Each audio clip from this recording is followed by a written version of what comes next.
We return to HorizonXI. Oh, I got plans today, and oh boy, I see my plans are already going to, we're gonna be in for a bit of a wait. Because the plan I have, okay, look, there's an event that will happen at 22 o'clock on every day. And considering it's almost that right now, yeah, we're not gonna... So, every game day is a full real-life hour, more or less.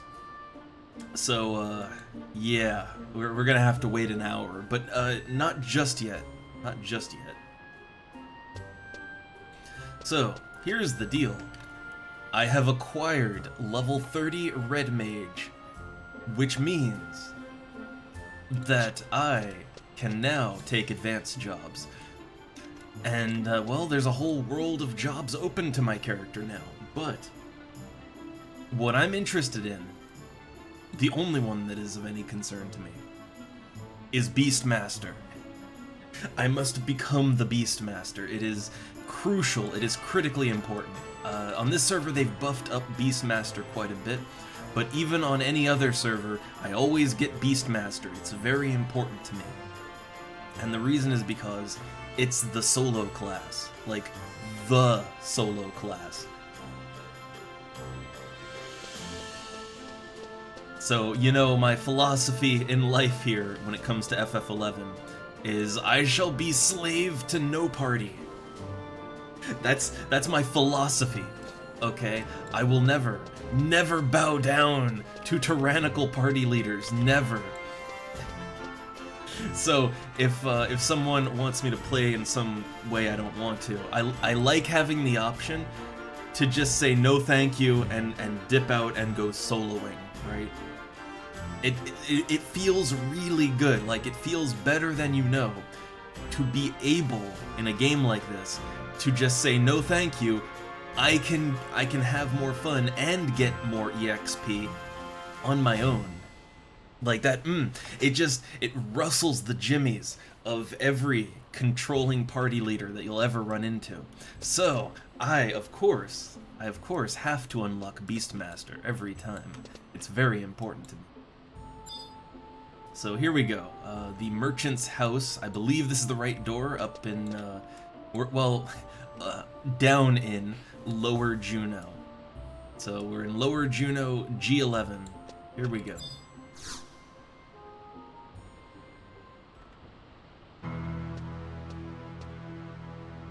Who the? Oh, it's you.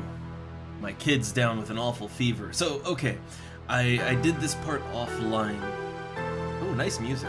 I did this part offline, and Dietmann's whole thing is that he, so in the Chocobo quest, which you have to do first, Dietmann is the abusive Chocobo owner that was hitting his bird, right?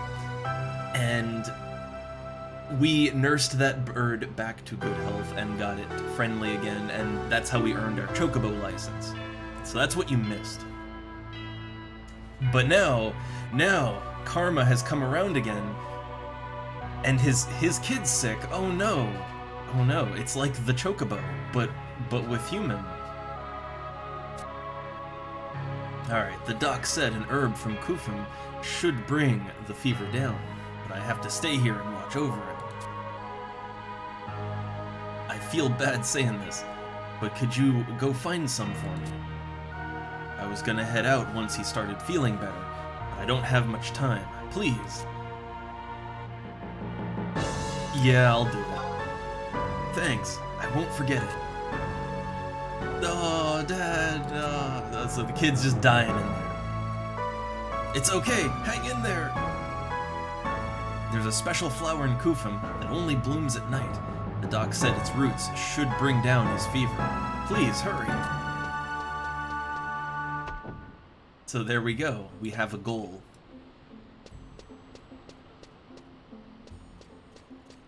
So yeah, this is the part that we are very unfortunately timed for. The flower, it spawns around 1700, but you can only harvest the flower at 22, it has a very slim window of 22 to 0, which is, you know, midnight. So you have a 2 in-game hour time frame, and I mean, you can look at the clock and you can see how quickly time passes in this game. So that is a very, very, very slim window to get this flower. Also, it's in a very dangerous location, like dangerous even for a character many levels over 30. This is why I'm a red mage. I can cast Sneak and Invisible on myself, and I can get the flower without any issues. Although I will admit, I'm going to have to kind of speed through the cutscene, because so any buffs that you have on you, they don't pause when you get into a cutscene. Like, they keep going.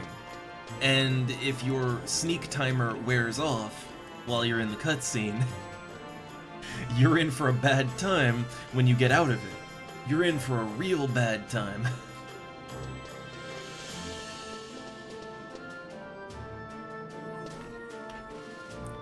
Alright, so the thing is, we can't get the flower until 22, right? And look, it's already midnight, the time has passed. So it's going to be about a full hour before, well, almost a full hour before we can do that. So we got time. We got time to kill, unfortunately.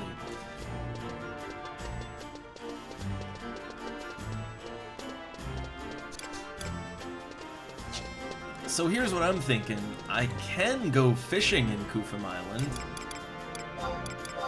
Like, fishing is a possibility. I'm a little low level for it, but technically I can do it.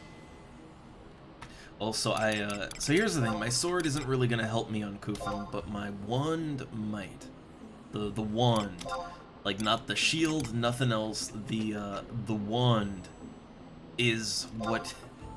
So, like, if a monster attacks me, my best hope is to use Bind and or Sleep. Bind or Sleep are kind of my my go-to defensives if something attacks me. And the U-Wand +1, that'll help me to land such things if it comes up, right? If it comes up.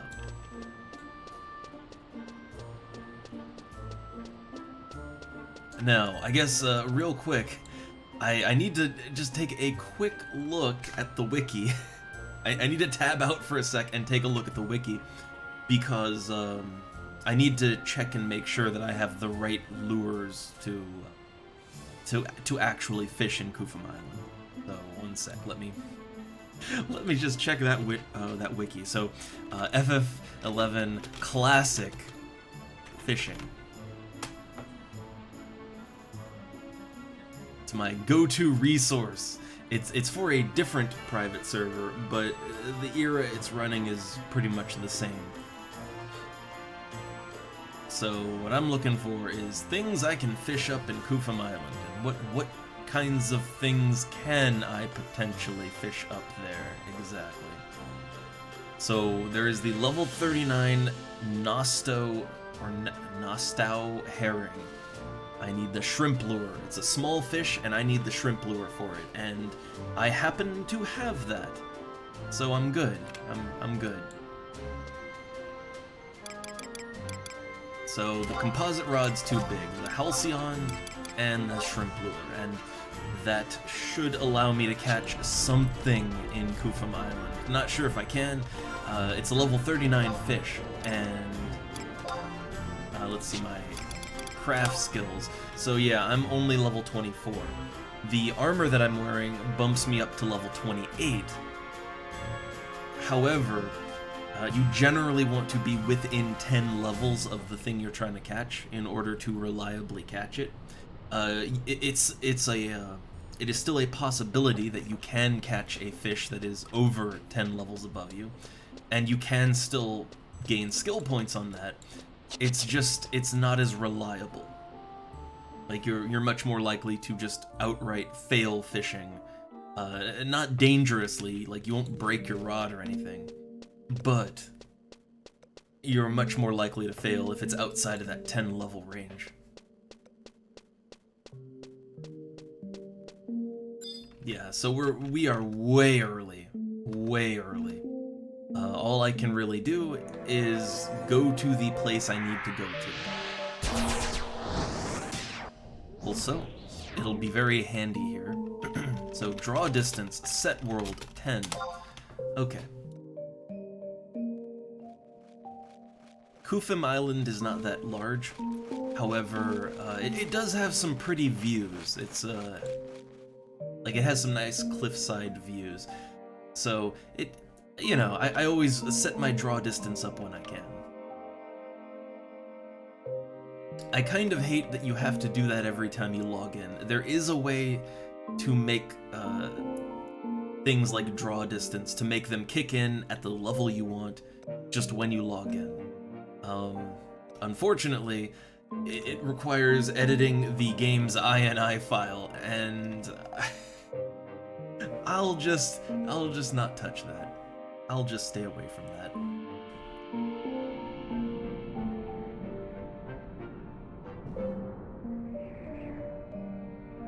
Alright, so my sneak, it'll last, I guess it's got a little over a minute left.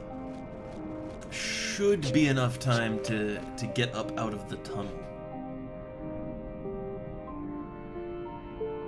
But I cannot stress enough, so like, what I'm doing right now, this is why the first classes I always level are either red mage or white mage, or both, just both, right? It's because they have access to sneak and invisible, and if you don't have access to that, if you can't sneak and invis yourself, then you have to use items, and items cost money. They cost a lot of money.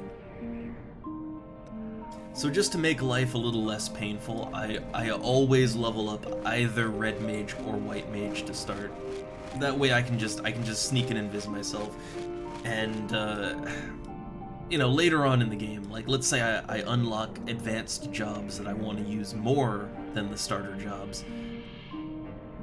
Well, I can just level those up, and hey, if I level them up to 50, I can sub red or white mage to it, and then, oh man, a little voice crack. I was outside kicking up my allergies earlier.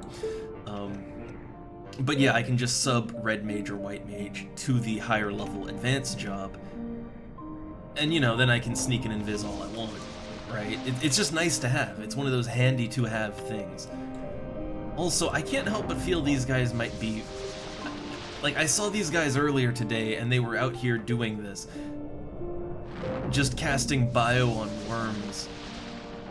I feel like they might be botting, but I can't be sure.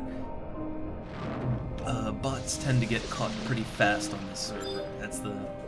That's the private server advantage. You don't need a committee, like, Square Enix, when they want to bust people, they have all these, I guess, like, committees and teams they have to go through, and everything has to get upper management approval and whatnot. No, here they just ban you. They can ban you for any reason they want. They don't, but, like, they have a lot more freedom, which is needed to deal with stuff like this, right?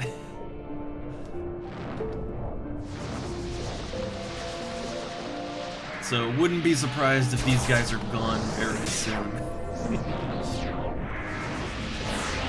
Okay, so let's see. We need to get to the cliffs over here at F8. I believe it's F8. I could be wrong. Oh, my cat just came in squeaking, but I have to get to a safe place. I gotta get to safety before I can give in to her squeaking. So, okay, most enemies here, the ones that aggro, mainly it's undead. Undead aggro through sound, so watch out for them. The giants, they aggro through sight, and only sight. So, invisible to get past giants, sneak to get past all forms of undead. Okay, so this right here, this is not where I have to go, I think. I gotta make sure, though. Gotta make sure this is not where we need to go. Yeah, this is not the right way. This is not the way.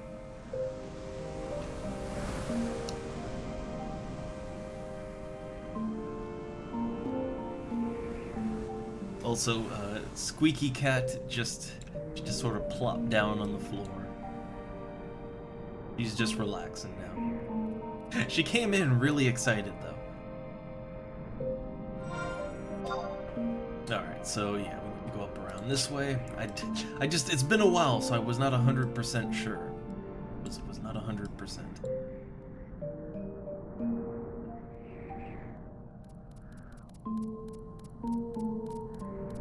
Level of these clippers, 25.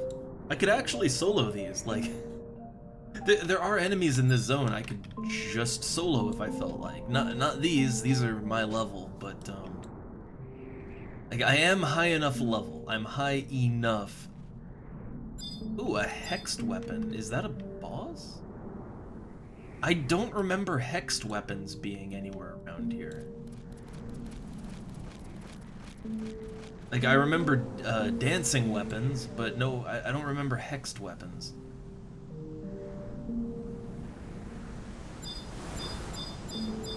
Alright, so this should be, like, this general area should be where I have to go. And it doesn't look like there's anything overtly hostile in this area. That's good. So yeah, you go down that cliff and you'll be at the Beastmaster place. But what it looks like is that, yeah, it looks like there's no hostile undead here. There's nothing that will try to kill me here. So I can just settle in and I can camp around here. But that's where we gotta go. So that pathway going down the cliffside, that is where the Beastmaster flower is.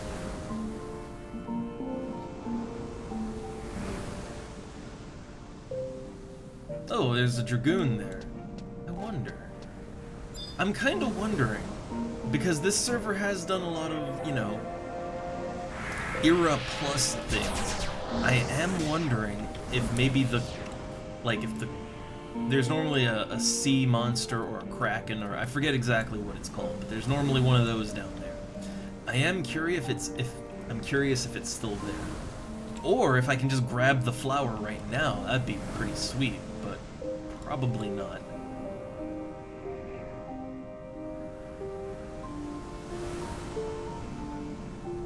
Oh, okay. I'm assuming the Dragoon maybe killed it for me. Like, I'm willing to bet that the Dragoon just sort of came down here and killed it. So, I can't get it now, though, right? I can't grab it now. Can I? Oh my god! Perfect, I love it. This is a great change. This is a great change. Okay. Hey. Again, I have to be a little fast, because respawns. There you are. My boy's finally getting some rest, so I followed you. Yeah, we'll have to kind of speed through the dialogue. So these are night flowers, are they? Well, you know where they are, but digging them up's another story. Wish I had a chocobo. Hey, look, it's that chocobo. Remember him. And digging is a thing they can do. Oh, just you. Yeah, so he can dig up the flower.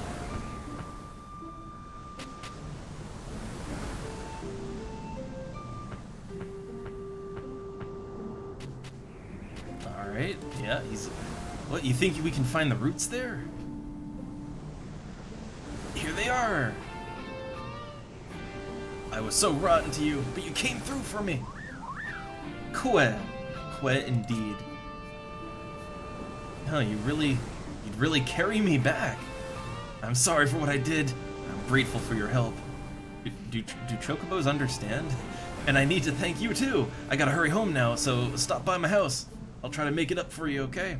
Hang in there, son, I'm coming home.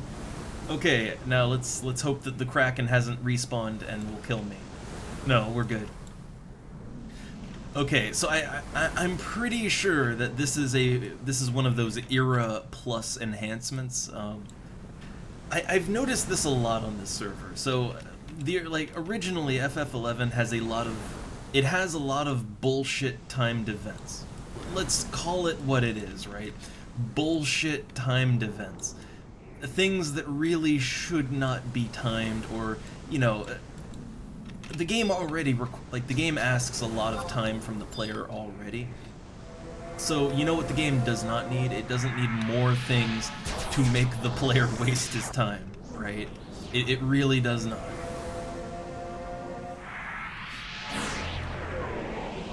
So, on one hand, I mean, lore-wise, it's supposed to be a night flower, right? Then again, it was still nighttime. To be fair, it was still nighttime, it was still dark. It just wasn't midnight. And I guess the quest does not specify that, right? Like, it doesn't specify that it has to be midnight, so, okay, I'll give that one, right? I'll give that. That's an era plus that makes sense. But either way, what it amounts to is that we don't have to just sit there and like, go fishing for an hour, right? Now, granted, I'll just do that anyway, right? I like fishing, so I'll just do that no matter what. But it's good I didn't have to torture you all with that. It's good we didn't have to do that.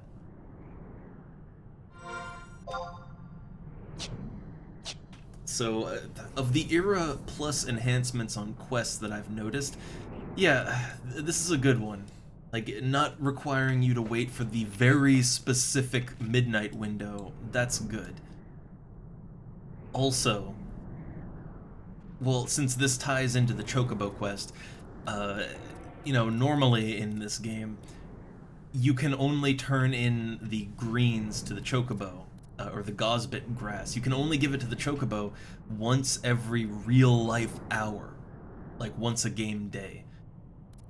So, the Era Plus enhancement here that lets you do it, just, I think there's only like 1 real minute. Like, doing it every minute, that's great. So, hey, it still makes you wait a second, right? But it doesn't make you waste your whole day just doing that one quest, and that's nice. I am generally approving of all of these changes. It doesn't really change the feel of the game. You know, it's like, the game still asks a lot from you. It still demands a lot of time. It's still tedious. It's just some of the unnecessary tedium has been trimmed out, and I approve of that. I can really approve of that.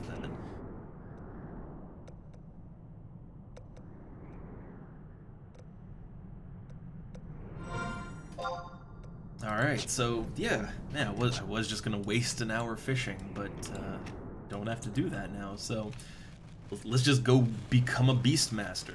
I'm gonna become a Beastmaster, I'm gonna change my class out, and then we're going back to the newbie zone, and we're going to become the Beastmaster. My true calling in Final Fantasy XI. I mean, look, the thing is, there's a lot of really good fun classes in this game, and eventually I want to play more of them. But for me personally, having Beastmaster leveled up it's such a quality of life upgrade. Like, it really opens up the possibilities for just soloing and getting shit done, and being able to enjoy the game by yourself. Again, I like to enjoy this game with other people, but, you know, I like having the option to just go my own way when it comes to grouping up, right? Like, to just make EXP how I want to make EXP. Also, because I play in EU hours, oftentimes, the time that is good for me to play is when not that many people are logged in. So, yeah, being able to just do my own thing in those really quiet hours, it's preferable. It's very preferable.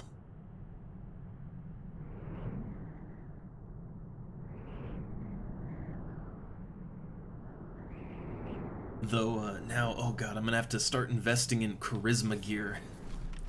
Oh man, charisma gear. Fortunately, most charisma gear is pretty cheap, since the only classes that use charisma gear is bards and beastmasters, and people want bards since not that many people play them. People want bards to have good gear, so they let the prices go low. That and the only other people that want it is beastmasters, and I think the general consensus is fuck them and their solo ways.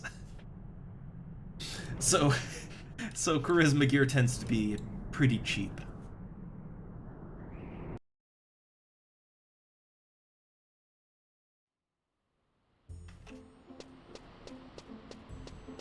Alright, back in Juneau. Also, my fishing gear is gonna come in handy, because guess what? When you're level 1, you can't wear much armor, but you can wear fishing gear. And the fishing gear, okay, so the fishing gear is obviously not meant to be worn in combat, obviously. However, the thing is, fishing gear, yeah, you can wear it at level 1, and it gives the same defense as the level 1 starting gear. So I just deleted all of my, all of the Hume starting armor, I just deleted all of that. Just deleted it all. And the fishing armor, I just wear that when I go level 1. And it works. Saves me 4 inventory slots.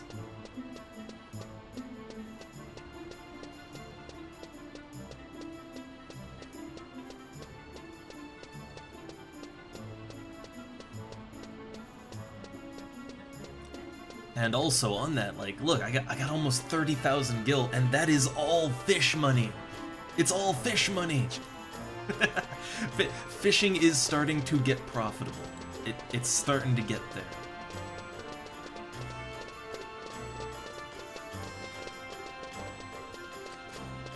Now let's see. Okay, just making sure we're in the right part of Juneau.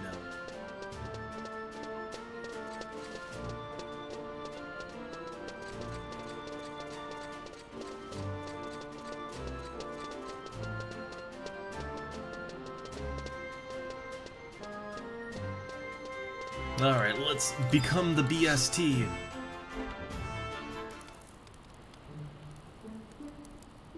Hello, are you here for my dad? God, that hat that he has on. I want that hat. He went out to run an errand, but he said he'd be right back.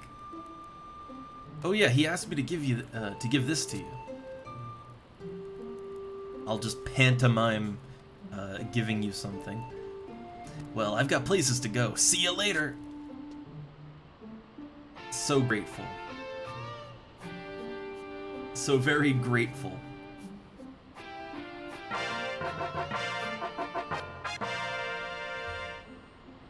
So I earned the Beast Whistle and 2,100 gil! Yeah! Alright, I'll take it. I will take it.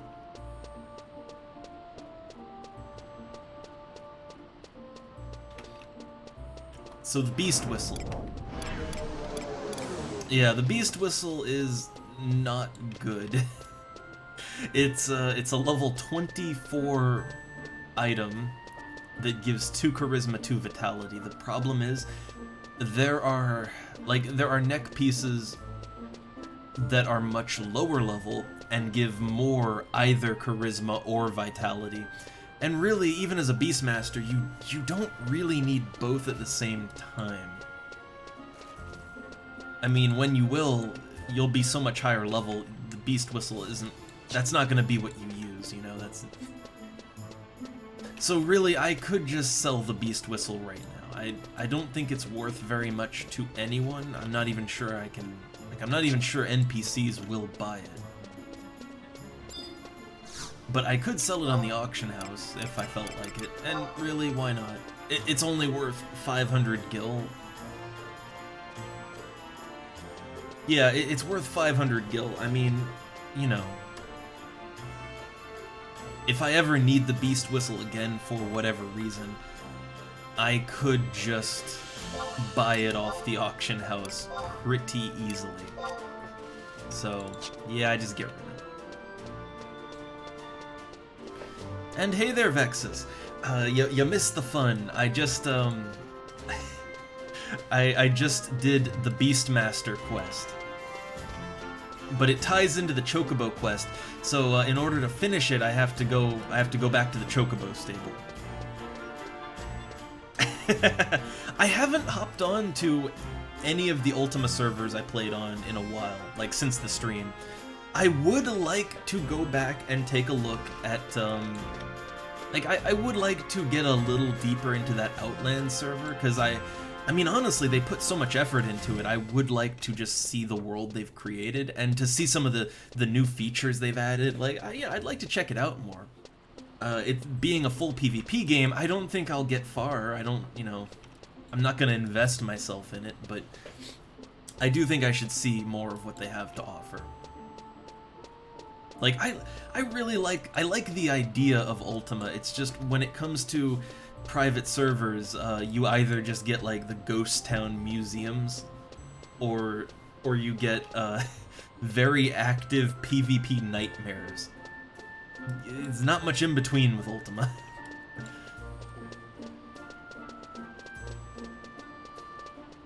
Alright, so I believe I talked to Brutus here, because the Beastmaster quest, it ties into the Chocobo quest, so...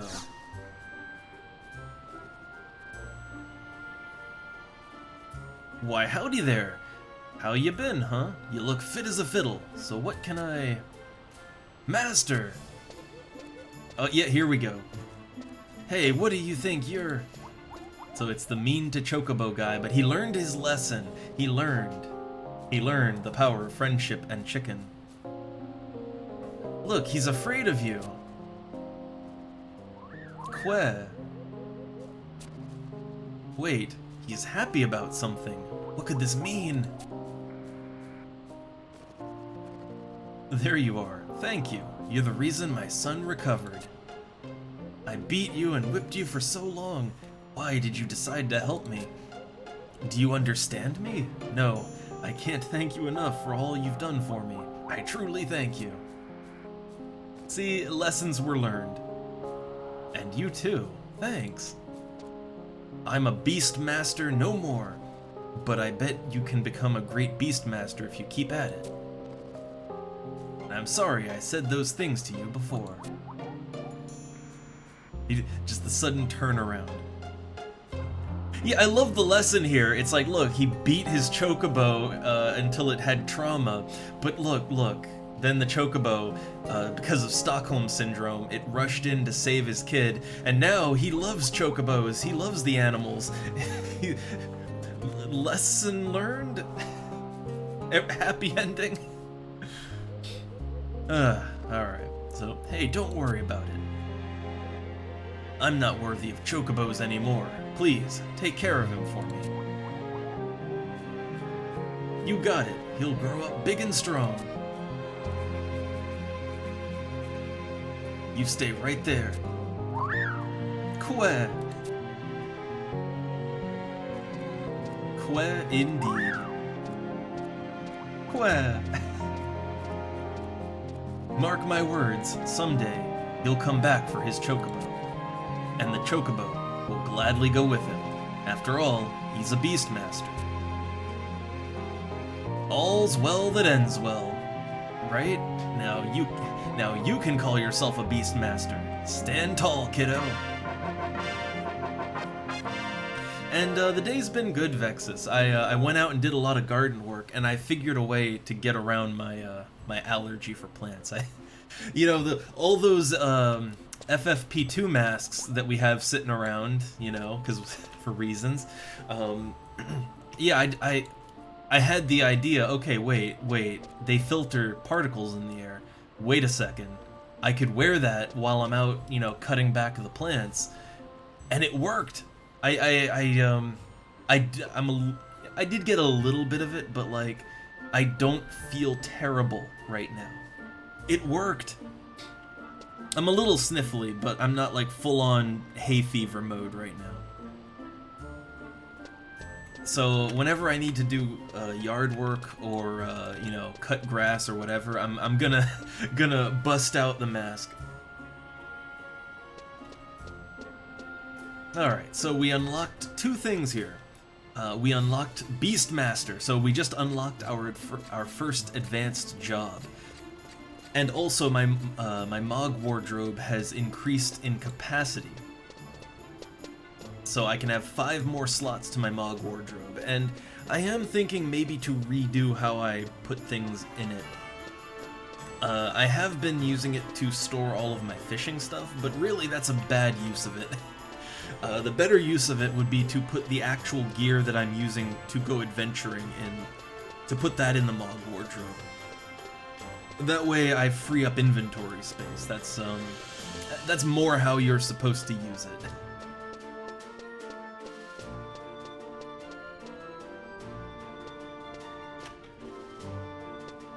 And yeah, I get really bad, like, it's not just the hay fever, like, I have a bad allergy for plants in general, the pollen in the air. Like, spring and summer is just a nightmare for me. The thing is, I don't remember being like that as a kid, or even as a young adult. I really, even though the plants here aren't that different, and there are a lot of plants here that are also in Virginia, but I think there are some different plants here, or different breeds of them, and I am pretty allergic to them. Like, it isn't gonna kill me, but man, I feel terrible. I feel absolutely terrible when I have to go out into the plants. Alright, so here we go, look at that. Beastmaster, level 1. Let's do it. Support job for that. So here's the thing, I don't know, support job for it. I'd say just white mage, just white mage it. That way I can heal myself. It's not the best sub job for a Beastmaster, but it works. It works out. Do I have anything in my delivery box? Nope, it's clean.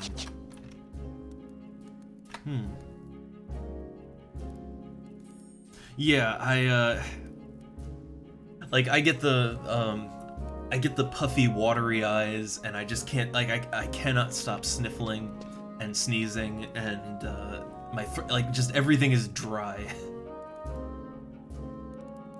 So yeah, it's not great for me. Again, I did not used to be like that, so I think it is just that the plants here are a little different than what I'm used to, so that's my issue. Okay, so what I'm gonna need, going back down to Beastmaster 1, what I'm gonna need to get is some type of level 1 weapon that I can use. So Beastmaster's main weapon of choice is actually short axes, like one-handed axes. But they can use swords pretty good too, so I'm probably just gonna get like a level 1 sword and use that.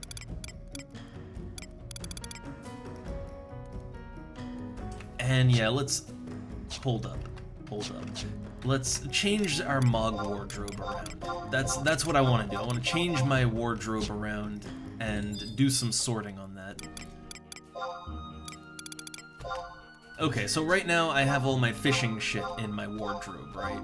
Which, I mean, that's a fine use, right? It's fine, it's okay. But I think a better use for the Mog wardrobe would be to put my actual fighting gear in there, like the gear that I'm actively fighting with, even. Okay, Beastmaster can use the maple shield, so I'll put that on there. I guess I am going to be using the fishing. Like, I'm gonna be using the fishing gear. So it's not the... Like, I'm not gonna put the baits in there, but the actual fishing gear, yeah, sure, put that in storage. Now I still have some slots of... So the thing is, the actual lures, they don't... I mean, I don't know, I'm trying to think here, like... For now, I actually could just put everything in there. Like, I could do that right now, but... let's do it like this. I'm gonna put the fishing rods in there.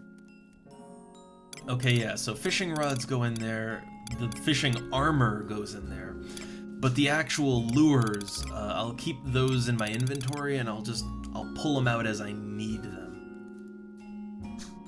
That's probably the better way to do it. Probably. Yeah, we'll do it like that. Okay, and then the Mog safe, which I don't have that many slots in. I have to be careful about how I use that. I'll put all the lures in there and I'll take them out as I need them. All the gear that I have.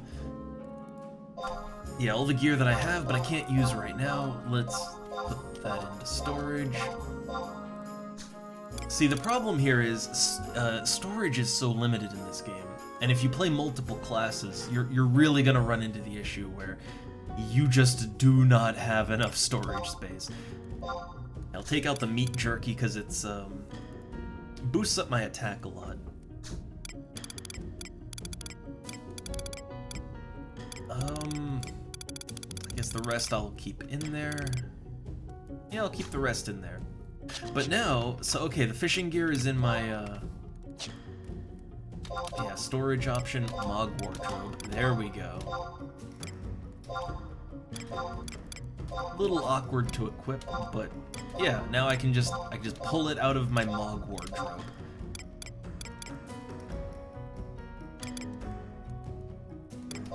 All right, this works. This works.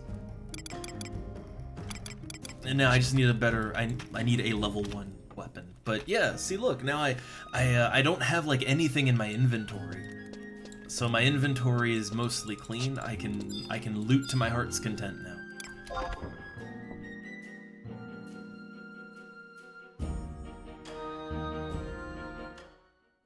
Man, it's so it feels so good to get Beastmaster. Like, it feels real good to get Beastmaster. It is a favorite of mine, but also just, well, yeah, now I can solo. I mean, I have to level it up if I want to use it, you know. So the great thing about Beastmaster is, while you cannot use the Jug Pets, which is, that's the main reason you go Beastmaster, is the Jug Pets. They're very good. But when you sub-job Beastmaster, you can't use the Jug Pets. But what you do get is you get the ability to charm at the same level as your Beastmaster, like as a main level, right? So so let's say I get Beastmaster up to level 30, and then I sub Beastmaster to Red Mage, so I'm a 30 Red Mage, 15 Beastmaster. I'll still charm at level 30. So I can, like, that's what allows you to solo, even if you're, like, no matter what class you are. As long as you sub Beastmaster, you get the ability to charm pets, and the thing is, it makes EXPing so much safer and easier and faster when you can charm a lower level enemy and then, you know, like normal, just fight lower level enemies, but now you can do it so much faster because you have a pet backing you up that is equally as strong as the things you're fighting. Like, it works out really good.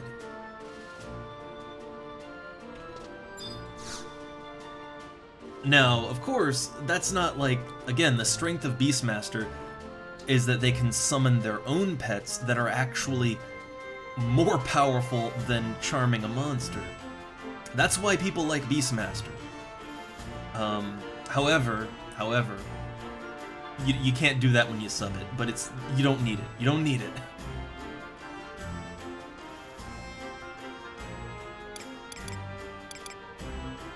So yeah, I saw people on this server, like in my link shell, and they were wondering, like, why are so many people Beastmaster? Like, has it really been buffed that much? And it has been buffed, but the reason so many people are Beastmasters here is because it gives you the ability to solo, right?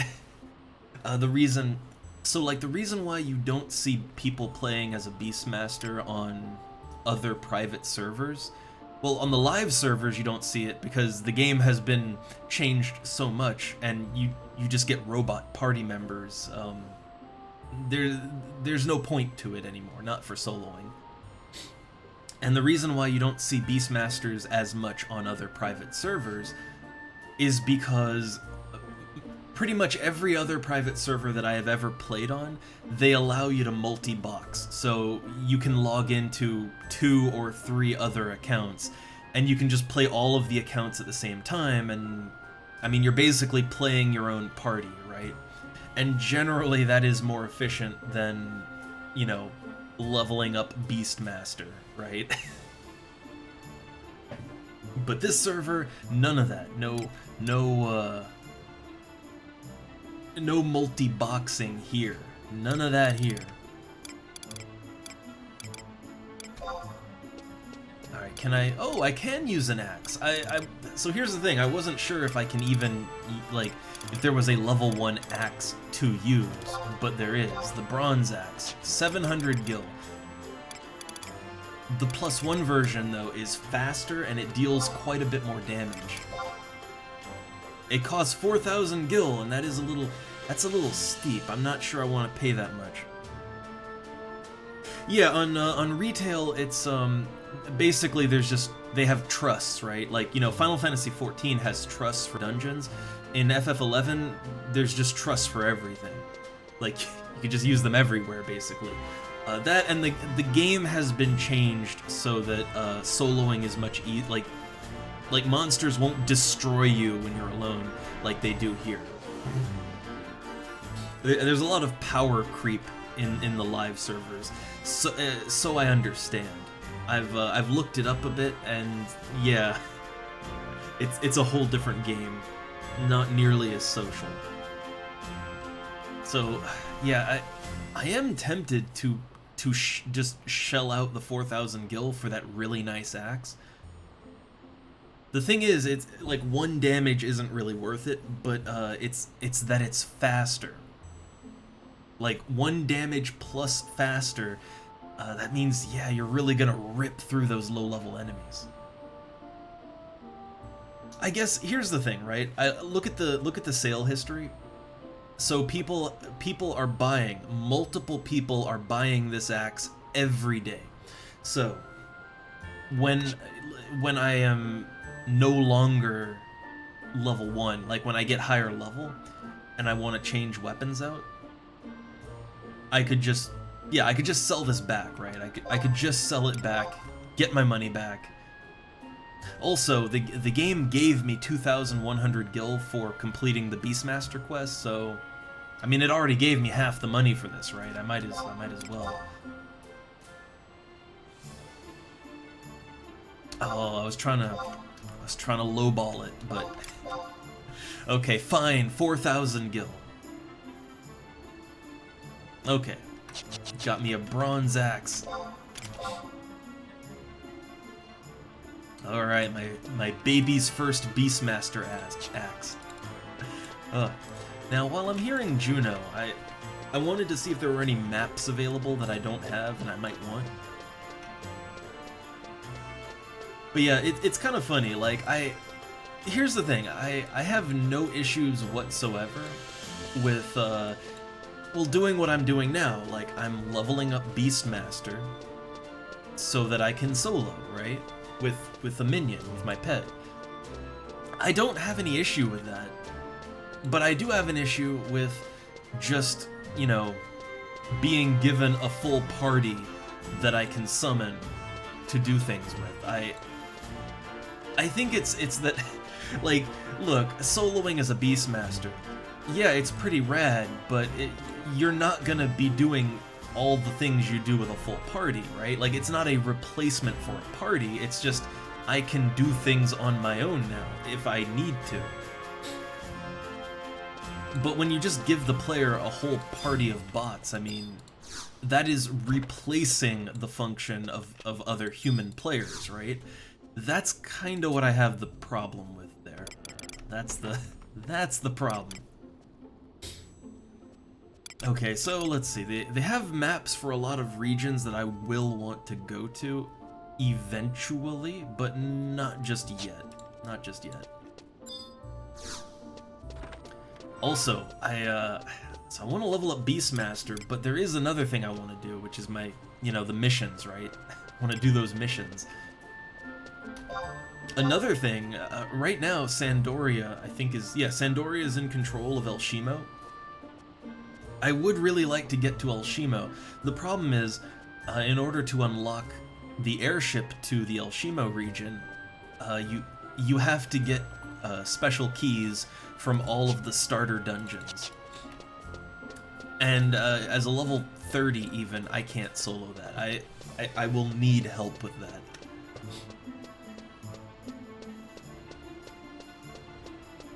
Like, I've already been asked to join groups in the El Shimo lowlands, and I can't because I can't access that yet.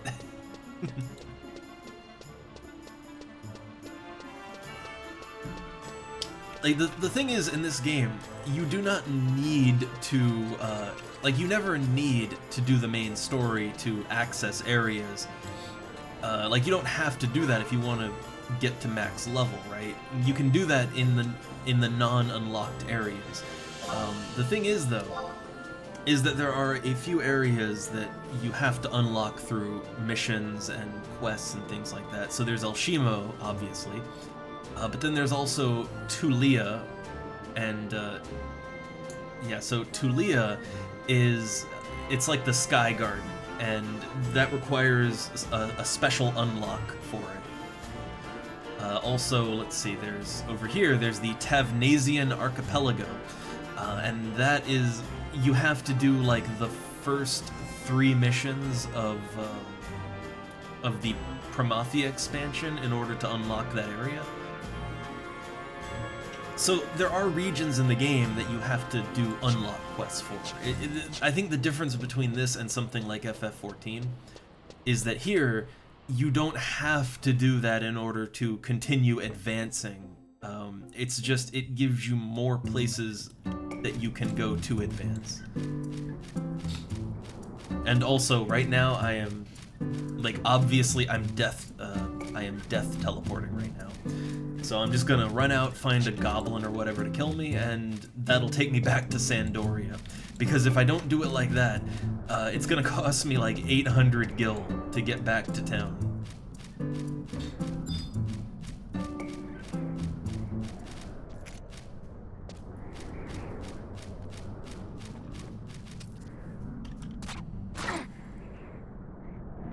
Oh, look at that. Got sniped.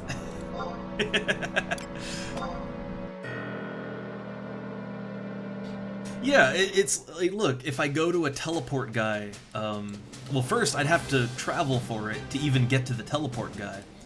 But then on top of that, I'd have to pay 800 gil, and I mean, you know what's cheaper than that? Dying. It's a lot cheaper.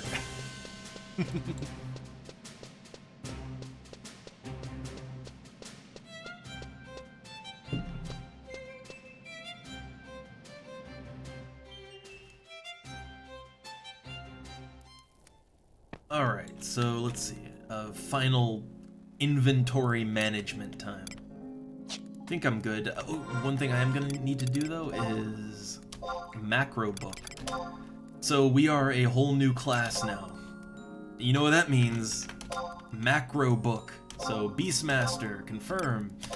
Okay, let's get our stuff in order. So first things first should be charm. / job ability charm on target. Number 1 thing. Now, my top bar, I'm gonna put like weapon skills and or healing spells. So cure / MA cure. I mean, probably I'm the one that's gonna need to be cured. I actually can't like I can't cure my I can't cure my pet, so but I'm gonna go with ST just in case. Now, okay, so I should have some pet commands now. Well, I guess I have to have a pet before I can command it, so.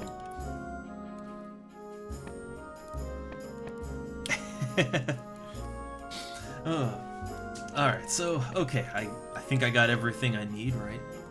And also, again, as a Beastmaster, look, as a Beastmaster, you can pretty much fight butt naked, and it doesn't really matter. So that's another reason Beastmaster is my favorite class, because there are games, or there are character classes in this game that require an insane monetary investment. Like, if you want to be a ranger, every single arrow you shoot costs money.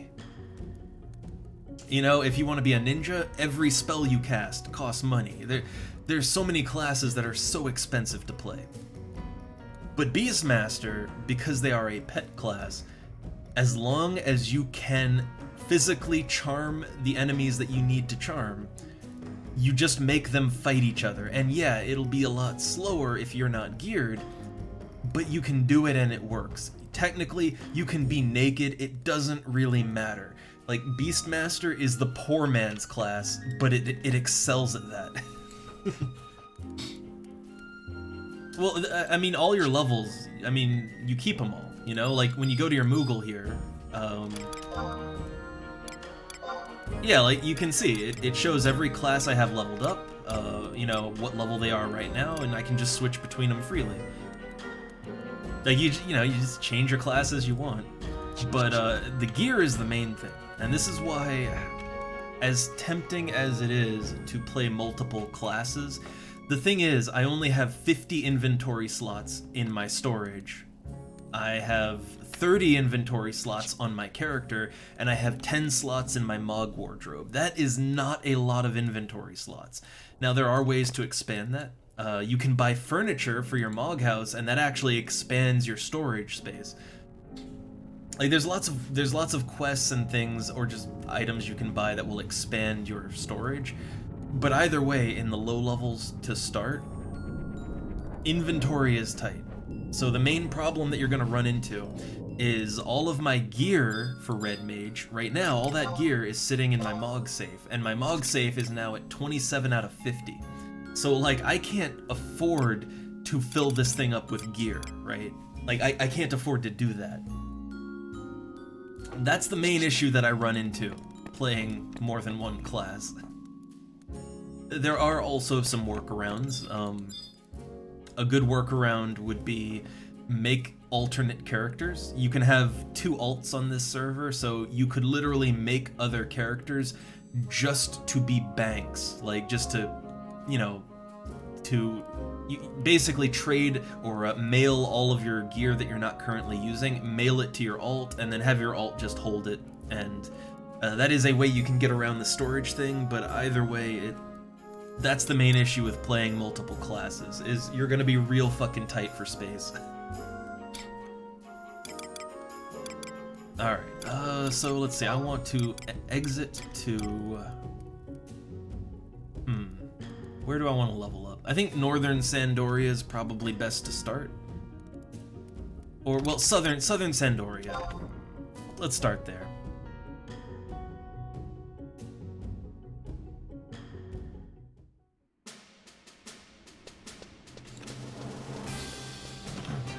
But the way that this game works with you know, jobs and sub-jobs, the way that it works, I love it. It's one of the things that has always drawn me to this game. And it's why I really hate min-max metagame players, and this game is full of them. It is. You can't get around that. But that's why I level up Beastmaster, so that I can play with myself if, you know, if I need to. But this is one of the problems the game has always had. And it's not even a flaw with the game, it's the players. So the game gives you all of these wonderful tools to make characters that are interesting and fun to play, but the players insist on only playing one certain way. Like, oh, if you're a red mage, no melee. Like, I have joined parties as a red mage where they're like, no, look, stop meleeing, just sit down and cast Cure. Or, you know, just cast debuffs. Just, you know, you'll run into that a lot. Where people think there's only one way to play, and yeah, you know, playing different ways may not be as efficient. but it doesn't matter that much. And I think some people, they get really caught up on efficiency. Like, some people, they care so much about efficiency that, oh, if you're, you know, you have to take 10 seconds to meditate. Oh, my efficiency. Boot. I hate that. There's enough people that just want to play the game here that it's not too bad. Like, I get more than enough parties that are just, they're cool with whatever, but you will run into those parties that want you to play a certain way. And whenever I encounter those parties, I just go play Beastmaster. See, it really takes the wind out of their sails when you're like, okay, we want to force me to play this way. Okay, that's cool. I'm just gonna go fishing now, or I'm just gonna solo now and get more EXP on my own. Like that makes them so fucking angry. But I live for that.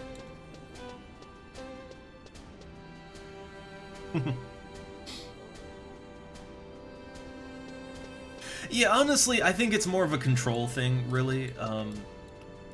People argue efficiency at me, but really it's about control. And I think there are certain people that, like, honestly, I think they would do better in retail where they get a full party that they can customize themselves, because I think what they want to do is they have this idea that they must achieve maximal efficiency, and in order to do that, they kind of have this script in their head where they're like, okay, every party member has to function exactly like this so it all fits together so that we get maximum EXP. And, I mean, you know, if that's how you want to play, just either play retail where you build the party, or play on a different server that lets you just multi-box and literally make your own party.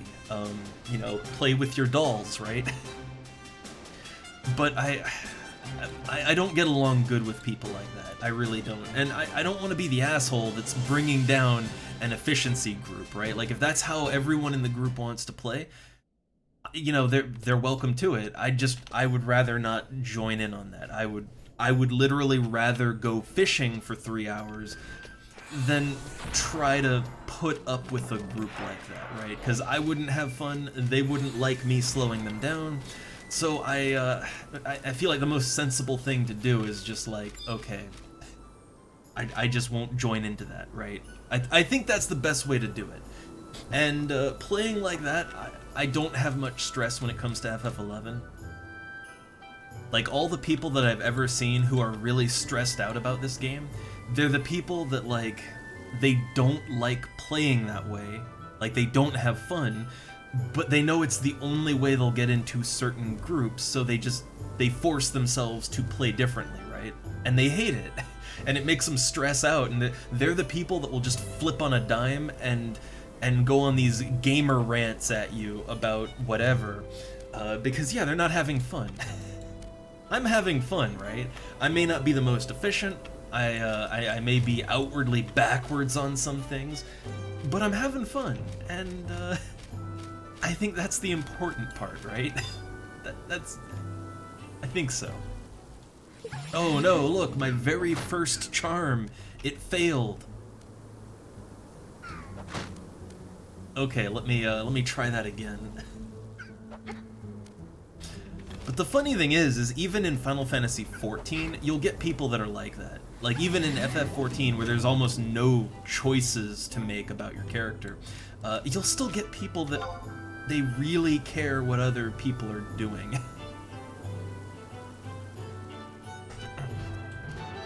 And this is why I can't be a speedrunner too. Like, look, I just don't care about efficiency, I'm sorry. Okay, so I got my first pet, a wild rabbit. Pet command. So I only have one command right now, which is fight. So here's what I'm gonna do. Okay. Fight.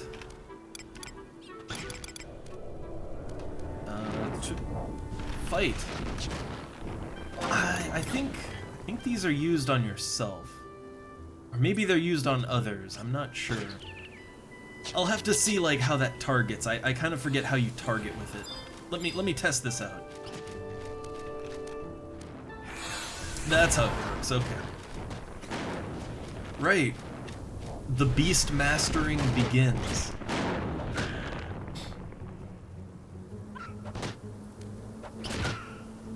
But yeah, see, this is why Beastmaster is good for soloing, because even with just the charmed pets, yeah, the charmed pets, like they fight just as hard as when you encounter them as an enemy. Like their stats don't change just because you've charmed them. Look at that! I just got a solo skill chain by myself, right? Or an EXP chain, not a skill chain. So like normally when you're soloing at level 1, I mean, every now and then you'll get like an EXP chain, but it's relatively rare. As a Beastmaster, yeah, I can EXP chain pretty good. Because I almost never have to rest, right? And I kill faster because I have a pet with me.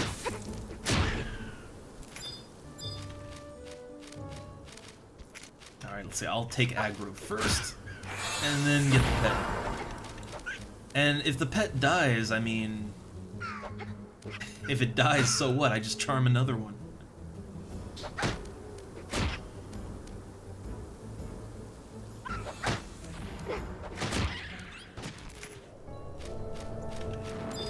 Hey, look at that. EXP chain number 3. 130 EXP now. Oh, the rabbit turned on me. Hold up. Job ability. Charm. There we go. Yeah, the rabbit flipped on me. That is the danger that you run as a Beastmaster, is that the pet can and will flip on you. Got 140 EXP.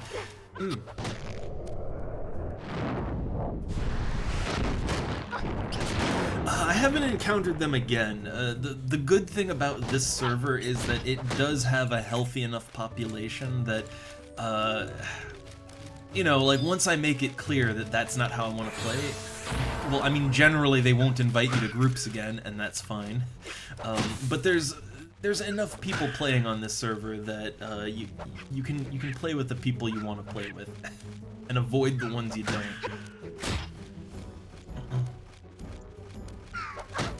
Though one thing I do get a lot is, so okay, I have taken to, when I play Red Mage, I tend to play Red Mage / Thief, because that lets me melee better. Like, it lets you melee a lot better. And I have had people ask me, like, are you aware that you're a Red Mage / Thief right now? Are you aware Thief is your sub job? And I'm like, yes, I am. And then they just go quiet. They just stop talking to me. But but they don't kick me out of the group or anything, because Red Mages can melee pretty good, actually. A lot of people will argue at you that you miss way too much, or that you don't deal, the damage isn't worth it, but in the higher levels, maybe, right? In the higher levels, maybe. But at level 30, no, you melee about as well as anybody else, so there's no reason not to. Like, in the higher levels, it's a little more understandable that you don't melee as much as a Red Mage. The reason is because in the higher levels, you have more spells that you can use. Like, you have more buffs and debuffs, you have more damage spells, you have access to elemental staffs that really boost your magic damage. Like, in the higher levels, you have access to so much that can make you a good mage that, yeah, you'll melee less, but in the lower levels, there's really no reason not to melee. In the lower levels, you melee as good as anyone else, so... yeah, they just don't want you to have fun. But here's the thought, right? Here's the thought. Sometimes I get groups that don't tell me that I'm healing, right? And I wouldn't expect that I'm healing, because there's already a white mage in the group, and white mages are all, like, they have the healing covered, right? But there are some groups I join where even when they have a healer, they want me to just heal, like, like not even to debuff or anything, just heal. And groups like that really confuse me, because the thing is that if you already have a healer and I'm just kind of taking the pressure off of that so you can keep up your kill chain or whatever, I mean, yeah, sure, I get that, I guess, but the thing is that, I mean, you know what helps to not take so much damage? You know what helps to alleviate the healing? Doing more damage. See, it turns out, if you kill enemies faster, they don't get to deal as much damage, and so you don't need as much healing. Like, a very simple principle, right? But a lot of parties, they don't really... I think a lot of parties are very focused on safety, so, well, they're focused on safety, but they're also focused on, like, okay, these guys are our DPS, and then these guys are our healers, and then there can be no cross-contamination. This is the way it is, right? They get stuck. I think that is a little bit of a problem with, well, you know, on a private server, you're gonna have a lot of veteran players, and I do think it is a bit of a problem where many a veteran player can be very stuck in their ways, and so they don't really think, like, oh, that's just not possible, right? Like, oh, this rabbit uncharmed very quickly. I feel like maybe the charm duration has been cut down or something. I don't remember them flipping quite that fast. But it's also a level thing. Yeah, the higher level you are over an enemy, the longer the charm lasts. And, well, when you're only level 2 and you're charming a level 1, yeah, it's not much of a difference, is it?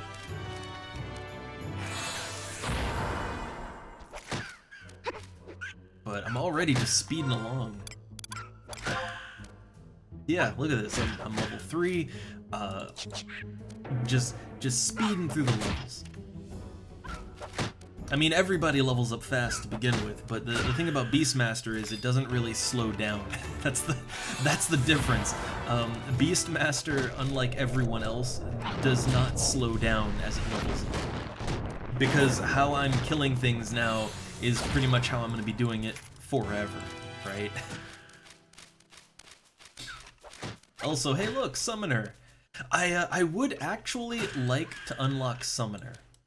Summoner is actually a very fun class. Like, it's a really fun class. It's just, it needs a lot of setup. Like, actually getting the avatars is kinda difficult.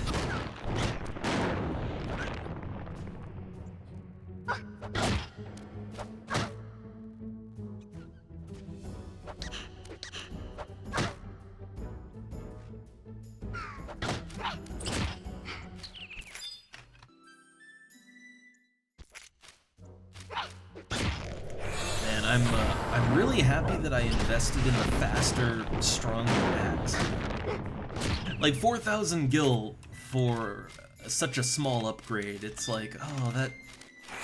Yeah, it felt like maybe that was a bad investment, but no, it was a really good investment. Just breezing through these low levels. And part of that is that I have such a strong and fast weapon.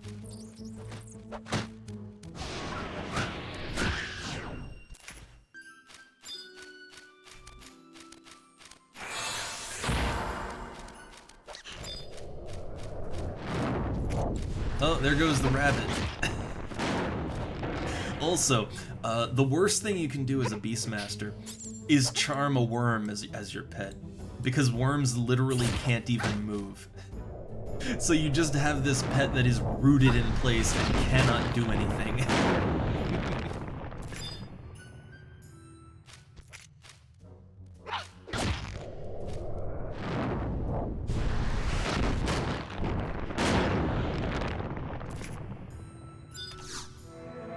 There we go, look at that. There's the white mage kicking in.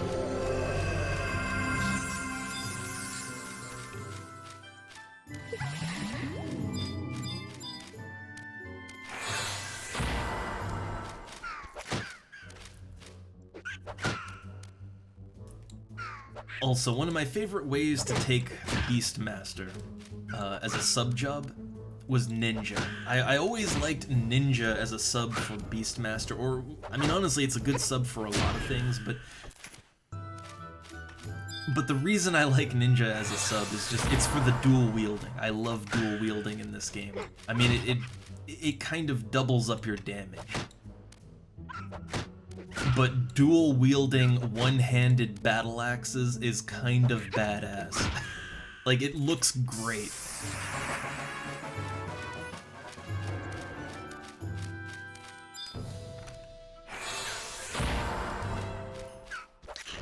But I don't know, for now I'm going with white mage because, you know, it lets me heal myself.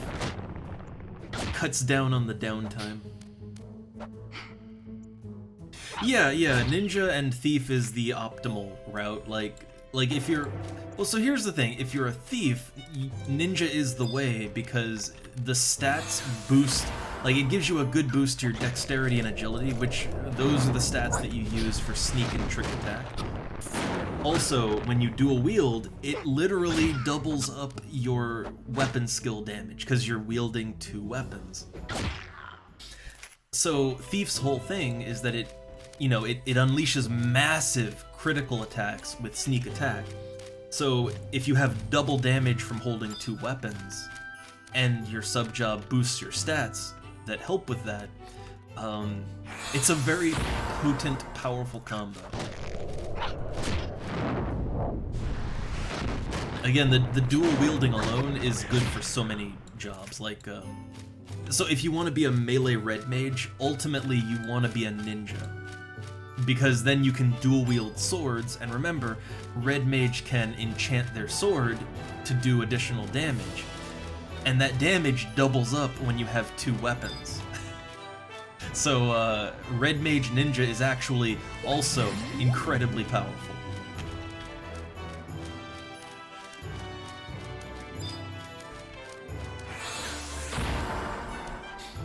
Again, the only problem with ninja is it's a pain in the ass to unlock it, because, so here's the thing, technically speaking, all you need to advance, or all you need to unlock any advanced job is to be level 30, technically, right? The problem is that most of the advanced jobs, they will send you to very dangerous places, and also they will expect you to maybe fight enemies that are much higher level than 30. Like, for the, like, I'm pretty sure for the Dragoon and Samurai quest, they require you to fight enemies that they're like level 40 something. Same goes for Ninja. So for Ninja, you have to fight 3 leeches at the same time.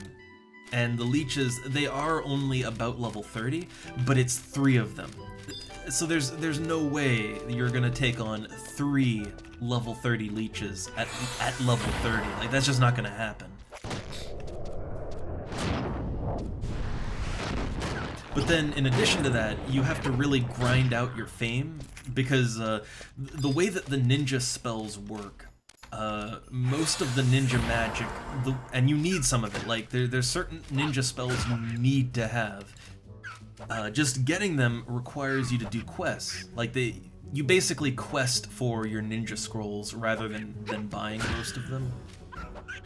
And the quests require very high fame with a certain faction. And then also to do relatively dangerous quests to get to the scrolls. So ninja, there's a lot of hassle with ninja. That, and it's expensive to level up because, you know, you have to pay for those ninja powders.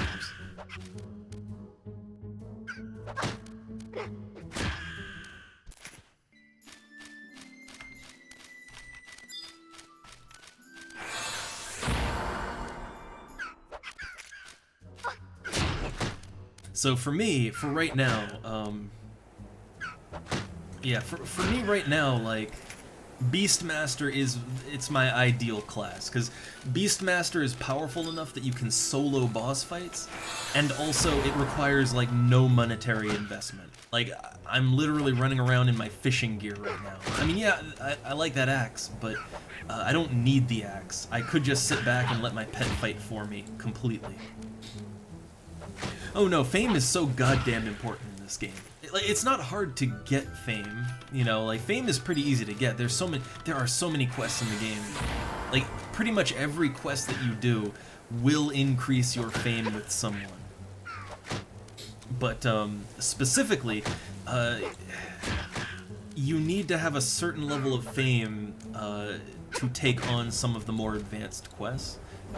And that fame, you know, that's fame in every nation, fame in Juno. A big one is you're gonna need fame in Juno for a lot of very critical quests. The thing is, you don't get Juno fame on its own. The way that Juno fame works is your fame in Juno is calculated by whatever your fame is in every other nation. It's the average. So, like, if you're fame 3 in Sandoria and then fame 1 in Bestock and Windurst, you'll be like fame 2 in Juno. That's kind of how the game calculates it. So ideally, you eventually want to have high fame in all of the starting nations. Eventually.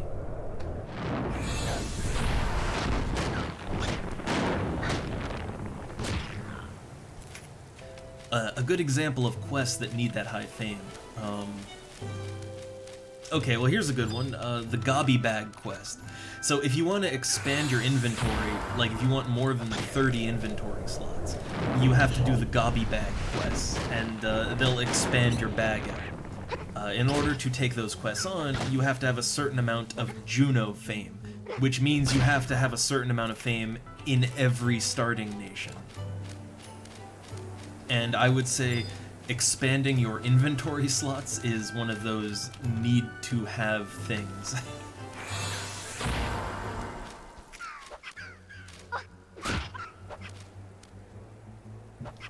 But there are some good quests that will very easily increase both Sandoria and Bestock faction, like, at the same time.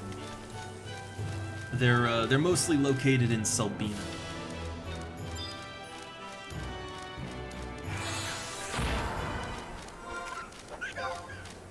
Ooh, almost level 5. Yeah, the levels are just shooting along. It's great.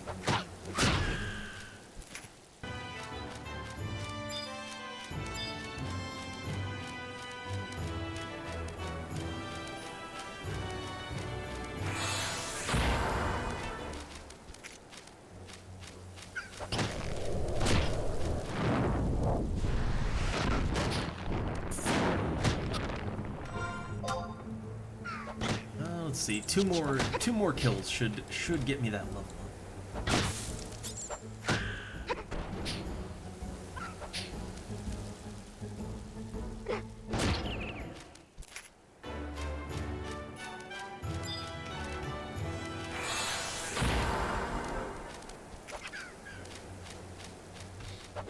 Oh man, it feels good to be a Beastmaster again, honestly. I don't know why so many people hate this class. They just hate it.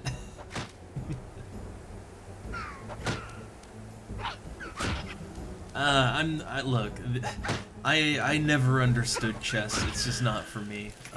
Even when I understand it, I don't really. It's not my kind of game.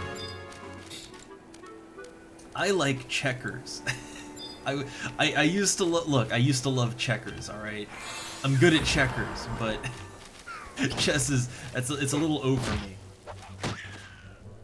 I think it's how the pieces have to move, right? Like, I hate that the pieces can't just move in the same way. Like, it really bothers me that they all move in their own way, and I hate that.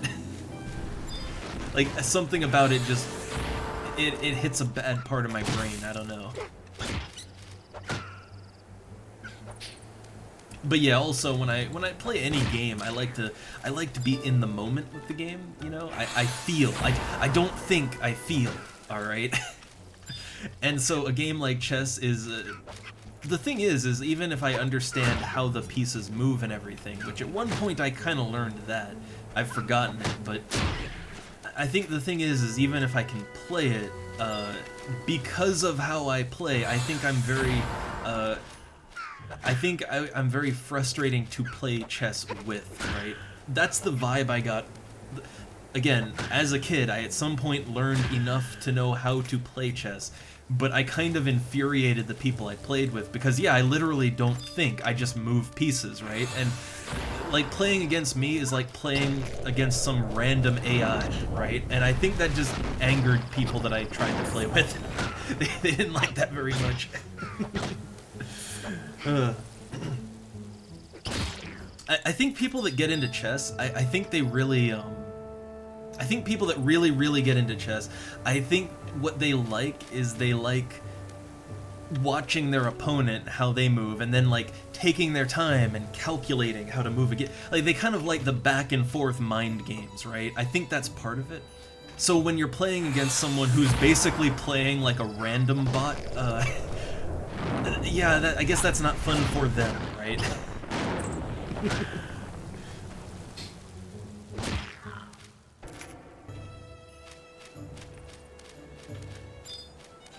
Like, I think I remember once, right, like, when I would play, people would be like, why did you make that move? Like, why did you do that? And I'm like, what move? What did I do? I don't know. Look, I thought that piece looked cool, so I moved him there. And I think that's just maddening to play against if you actually really are into chess.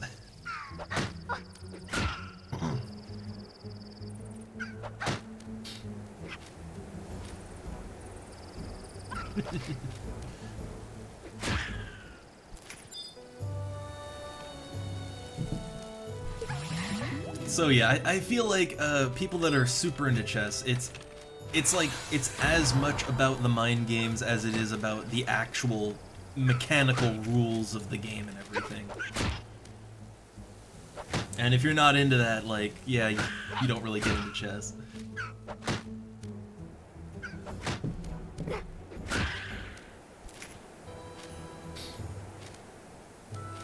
Yeah. Again, when you're when you play like that, which like that's how I do it, right?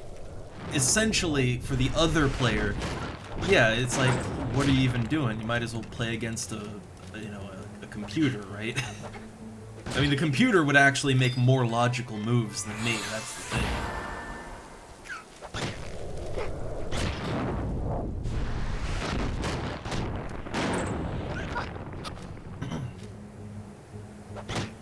Like, you can't really logic puzzle an opponent that is not using logic, right?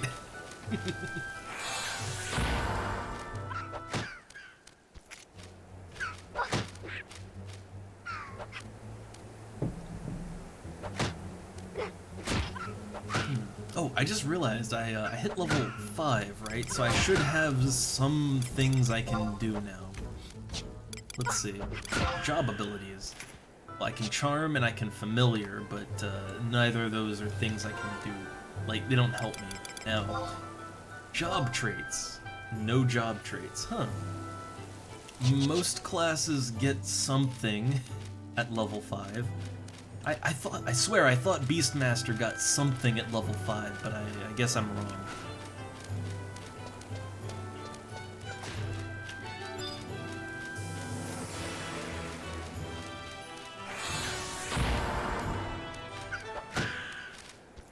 But I am thinking about something, like thinking about logic and playing against people that don't use it, or just randomness. This reminds me of why we can't play like board games or anything with the wife's brother. Her brother is the type that if it's like he gets so caught up on the strategy, the logic, all the thinking parts of any kind of game, right? He hates any sort of randomness to it. Or like randomness that isn't, like there isn't some clear probability you can draw, right? So he literally will, he'll just drop out of a game like, let's say it's a game that uses dice, right? He will either refuse to play or will just drop out of it if he finds that, oh, this dice, it's not exactly perfectly even, so the probability is wrong, so it's like, oh, what's even the point? Like, that kind of person is, yeah, that's infuriating to play board games with.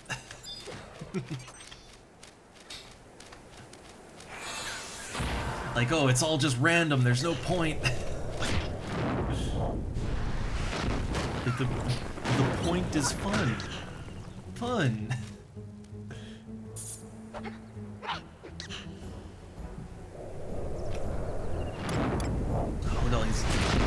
Oh, all these earth crystals.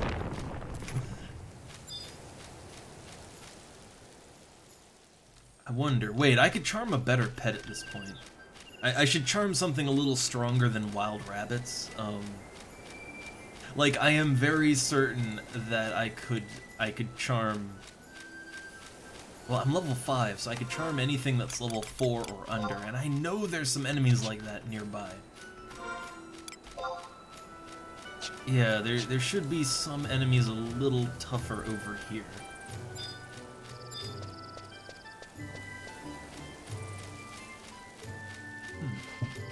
Oh, the wife has returned. And apparently she's quite hungry.